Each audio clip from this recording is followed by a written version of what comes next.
I just wanted to start by asking Treasury, would you agree that the major issue in the country's housing problem is that of supply?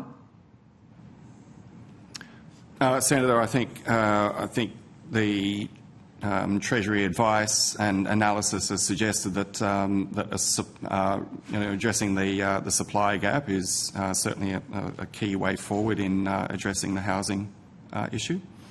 Okay, so do you think that this bill will make it easier for there to be more homes built to house Australians, or will it make it harder?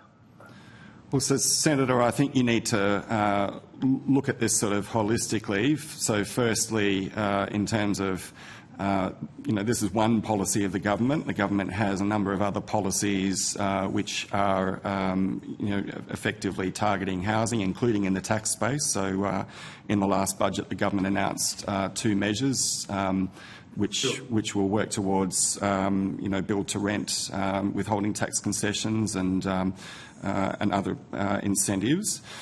What I would say about the operation of the thin capitalisation rules is that, in a change from the current assets-based test to the earnings-based test, there will be some tightening of the rules, and I think the government's unapologetic about that. And to the extent that that might raise the tax burden in certain circumstances, that's a possible outcome.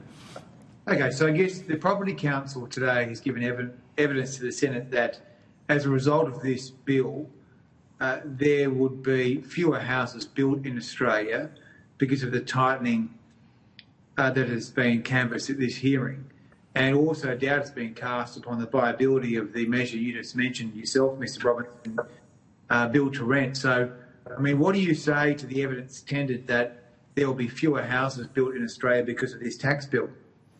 Senator, as I mentioned before, the tax considerations are only one aspect of the considerations for investors in proceeding with investments, pretty big one, though, isn't it? Housing and construction. Well, I think there are a range of other factors, land prices, state government stamp duties and those sorts of things, building costs and the rest. So I think it is only one of, a number of considerations.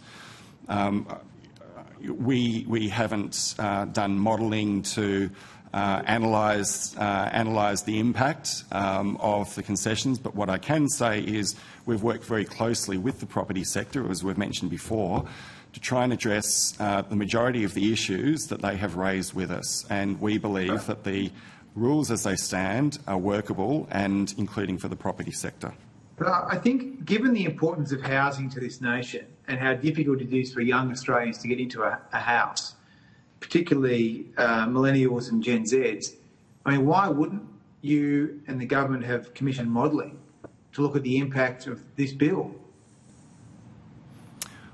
Well, Senator, I think that goes to the difficulty in actually undertaking sort of detailed sectoral analysis, in terms of modelling those sorts of effects. We're looking at a change which will operate right across the economy, and I think it needs to be considered in the broader economic impacts. Okay, well, I have to say it's very surprising, Mr Robinson.